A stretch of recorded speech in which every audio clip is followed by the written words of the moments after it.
Hi guys! Welcome to my YouTube channel po. New day, new video po tayo ngayon. Pag-usapan po natin ay tungkol pa rin po sa GSIS at tungkol pa rin po sa komento ng ilang mga subscribers po dahil sila po ay hindi po nakatanggap ng Christmas cash gift mula sa GSIS.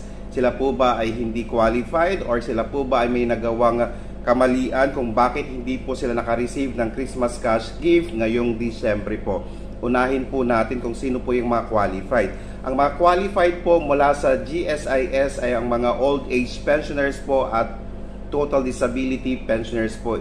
Yung mga hindi po qualified na makareceive ng Christmas cash gift ay ang mga ito. Una po dito ay survivorship pensioner. Kung kayo po ay surviving spouse at kayo po ay pensioner, hindi po kayo makaka-receive ng Christmas cash gift mula sa GSIS. At kung kayo po ay dependent pensioner po, kung namatay po ang inyong parents at kayo po ay isang dependent pensioner, hindi po kayo makaka-receive ng Christmas cash gift mula sa GSIS. Ngayon, isa rin pong rason ay kung kayo po ay hindi po nakapag-comply ng APIR or Annual Pensioners Information Revalidation.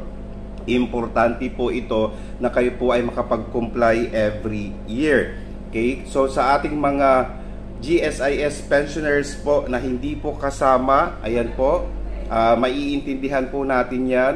Okay, dahil nga po yun po yung polisiya ni GSIS at sana po sa GSIS naman po isama na po lahat ng mga klase ng pensioner po para mag-enjoy naman po sila ngayong Disyembre po. Okay, sa ating mga hindi po nakakapag-comply ng kanilang APIR, pwede po tayong pumunta sa pinakamalapit po na GSIS branches or pwede po nating i-download ang kanilang app or GSIS Touch app para po pwede po tayong mag-comply ng APIR online po gamit na po ang app ni GSIS.